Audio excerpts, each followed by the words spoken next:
Hello everyone, अभी हम इस वीडियो के माध्यम से समझेंगे भारतीय उपमहाद्वीप, सार्क और आसियान के बारे में। सबसे पहले देखते हैं भारतीय उपमहाद्वीप। भारतीय उपमहाद्वीप में 5 देश आते हैं।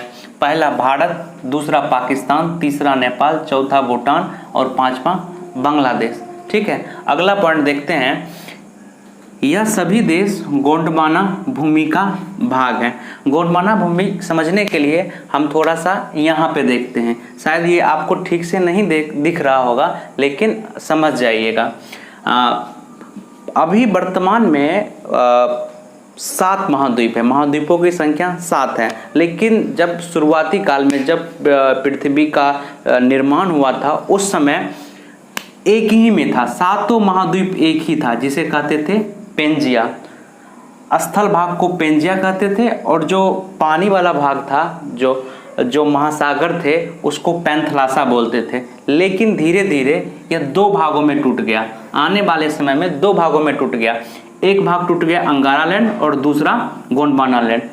तो इसी गोंडवाना लैंड का भारत पहले भाग था। भारत और भारतीय उपमहाद्वीप के जो देश हैं, इसी गोंडवाना लैंड का भाग था। अभी वर्तमान में इसकी स्थिति इन 7 महाद्वीपों में है, जो कि उत्तर अमेरिका, दक्षिण America, Europe, Asia, Africa, Australia और अंटार्कटिका में विभक्त है। और महासागर में भी 4 महासागर है: प्रशांत, अटलांटिक, हिंद महासागर, आर्कटिक महासागर।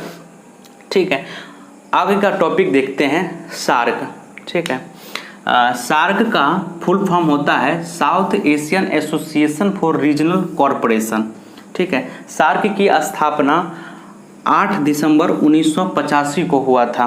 सार्क का मुख्यालय काठमांडू, नेपाल में है। काठमांडू बागमती नदी के किनारे है। इसमें सदस्य देशों की संख्या 8 है। पहला मालदीव, दूसरा श्रीलंका, तीसरा भारत, चौथा पाकिस्तान, 5वां अफगानिस्तान, 6ठा नेपाल, 7वां भूटान और 8वां बांग्लादेश है। आइए इन सभी का राजधानी का एक बार हम रिवीजन कर लेते हैं, देख लेते हैं। मालदीव की राजधानी माले, श्रीलंका की राजधानी न्यू जबरदनेपुरा। पहले इसकी राजधानी कोलंबो थी, लेकिन कोलंबो की बगल की ही सिटी है न्यू जबरदनेपुरे, जहाँ पे उसका स्थानांतरित कर दिया गया राजधानी।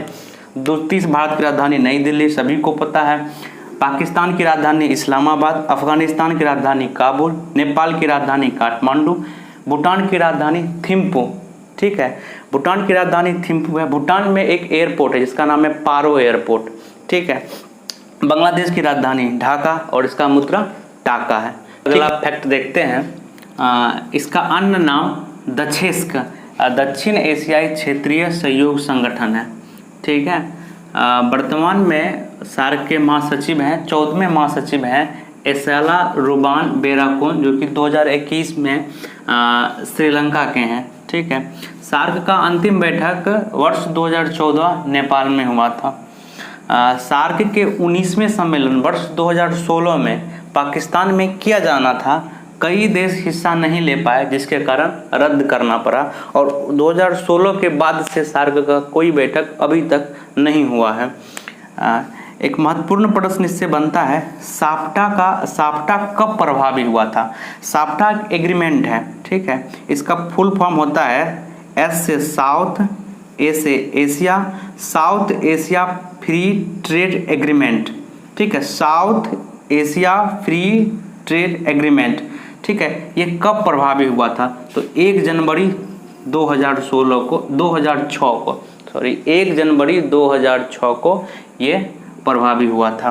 ठीक है, अगला फैक्ट है, भारत और पाकिस्तान के बीच बढ़ते तनाव एवं संघर्ष ने सार्क के क्षमताओं को कमजोर कर दिया है। सार्क का अभी तक 2014 के बाद से अभी तक कोई बैठक नहीं होने का वजह भारत और पाकिस्तान के बीच बढ़ते तनाव और संघर्ष ही इसका कारण है। आइए अब हम आसियान के बारे में देखते हैं।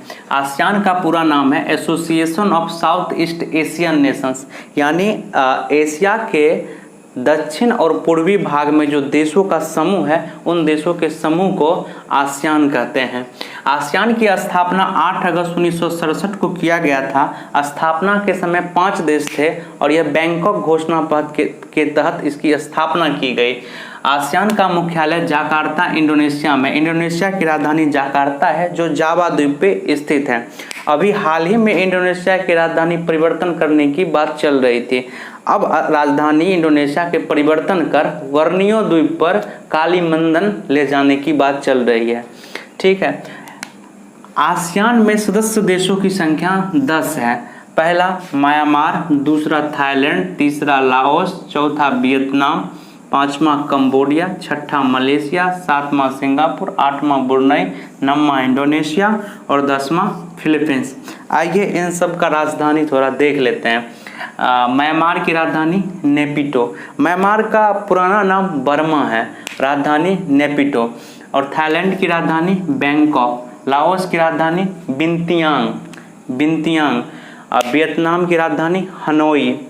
कंबोडिया की राजधानी नोम पेन। मलेशिया की राजधानी कोलालमपुर। सिंगापुर की राजधानी सिंगापुर है। ब्रुनई की राजधानी बंदर सेसी। इंडोनेशिया की राजधानी जकार्ता, अब नया राजधानी हो जाएगा कालीमंडन। और फिलीपींस की राजधानी मनीला। इन 10 देशों में 2 देश का मुद्रा डॉलर है। एक तो सिंगापुर का डॉलर है और एक देश है ब्रुनई, उसका मुद्रा डॉलर है। ब्रुनई का भी मुद्रा डॉलर है। राजधानी इसका बंदर सेसी है। चलिए आगे देखते हैं। भारत 24 अगस्त 1996 को भारत, चीन, रूस को आसियान का पूर्ण सहभागी का स्तर प्रदान किया गया है। इसका मतलब जब आसियान का सम्मेलन होता है तो उसमें सहभागी के रूप में, पूर्ण सहभागी के रूप में भारत के भी मंत्रिमंडल से या भारत के कोई प्रतिनिधि भाग लेते हैं उस सम्मेलन में। भारत, चीन और रूस के भी भाग लेते हैं। ठीक है। आगे देखिए, आसियान के वर्तमान अध्यक्ष ली सिन लुंग है जो कि सिंगापुर के हैं। अगला पॉइंट है, आसियान के वर्तमान महासचिव लिम जेक हुई जो कि ब्रुनई का है। आसियान दिवस 8 अगस्त को मनाया जाता है। ठीक है। चूंकि 8 अगस्त 1967 की स्थापना हुई थी, इसीलिए इसे 8 अगस्त को आसियान दिवस के रूप में मनाते हैं। 36वां आसियान शिखर सम्मेलन 2020 वीडियो कॉन्फ्रेंस के माध्यम से कहाँ आयोजित किया गया? तो हनोई, वियतनाम की राजधानी हनोई में आयोजित किया गया। आगे है 37वां आसियान शिखर सम्मेलन 2021 में वीडियो कॉन्फ्रेंस के माध्यम से कहाँ आयोजित किया जाएगा? तो ब्रुनई की राजधानी बंदर सेसी में आयोजित किया जाएगा। अब 2 महत्वपूर्ण प्रश्न देख लेते हैं जो बार बार एग्जाम में पूछे जाते हैं। पहला है, निम्न में से कौन सार्क का समूह देश नहीं है, सार्क का सदस्य नहीं है? पहला मालदीव, म्यांमार, भूटान, श्रीलंका। इन चारों में कौन सार्क का सदस्य देश नहीं है? तो म्यांमार सार्क का नहीं है। म्यांमार आसियान का सदस्य देश है, सार्क का नहीं है। तो आंसर हो जाएगा 2। अगला प्रश्न है, निम्न में से कौन आसियान का सदस्य नहीं है? ठीक है। तो आसियान का सदस्य नहीं है। पहला ऑप्शन म्यांमार, दूसरा थाईलैंड, तीसरा मलेशिया, चौथा मालदीव। मालदीव आसियान का सदस्य नहीं है, इस सार्क का सदस्य है। मालदीव सार्क का सदस्य है, आसियान का सदस्य देश नहीं है। इसी प्रकार से प्रश्न पूछे जाते हैं नहीं करके। ठीक है। तो हम अभी इस वीडियो के माध्यम से भारतीय उपमहाद्वीप, सार्क और आसियान के बारे में समझाए हैं। यह वीडियो आपको कैसा लगा नीचे कमेंट बॉक्स में ज़रूर बताइएगा। यदि वीडियो आपको अच्छा लगा होगा तो लाइक कीजिएगा, शेयर कीजिएगा और चैनल को सब्सक्राइब कीजिएगा। धन्यवाद।